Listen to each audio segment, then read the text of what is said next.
Okay, so I'm packing up. I'm on my way to Zigbone in just like an hour. It takes about 2 hours to get there. I have a whole bag of books. I'm being very ambitious. Let's see how many I actually read on this reading retreat.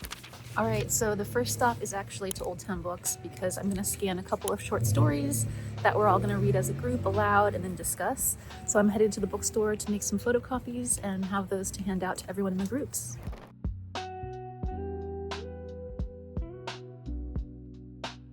And here we are at Old Town Books. As you can see, we got quite a lot of snow this week. All right, so here we have all of our printouts. We're gonna have a bunch of discussions and everyone is gonna get to chat all about reading. So I get to stay in this beautiful little cabin. It's called the Spring House, and it's my very own little private sanctuary for this weekend. I'm so looking forward to cozying up here and reading. So I just arrived, and the first thing I notice is there is bird song everywhere, even in the middle of winter. It's just so refreshing to be out of the city and in this beautiful winter wonderland.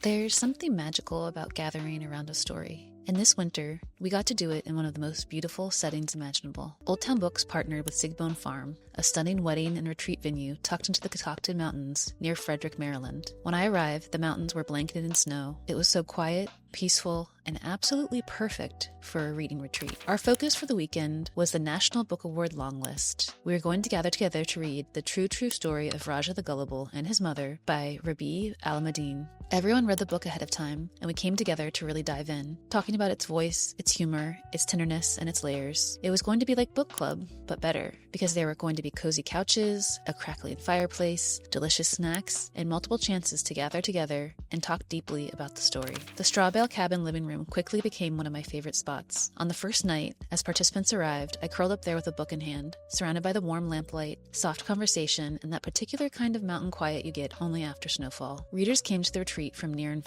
as far away as Richmond, and several joined from the Old Town Books community. Okay, well, it's day one. Well, no. Okay, well, it's day 2 at Zigbone, and I woke up with a terrible, flu, just been barfing all morning. So I don't know what's gonna happen now. I feel so bad. All right, well, I'm back home. It's Tuesday now. So it was sort of like a blur of everything from Saturday till today. I got so sick, and the other co-leader of the retreat, Nicole, got so sick. And instead of it being a disaster, it actually worked out really well. And thankfully, the host at Zigbone Retreat, Dina, she jumped in and she led a couple of sessions. And then Nicole zoomed in and led a couple of other sessions. So the whole weekend ended up being wildly successful. The participants loved it. We're thinking about hosting another one.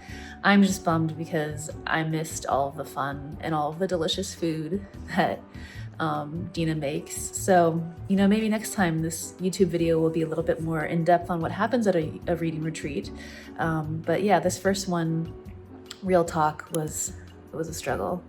I'm still recovering. I'm still a little bit hoarse, but I'm just so lucky and grateful for the team of people involved because they stepped up and they really made it still a special retreat. So let me know if you're curious about what goes on at a reading retreat, how we planned it, how we pulled it off, even though I wasn't there. Leave a comment if you're curious about any of that, and I'm happy to share.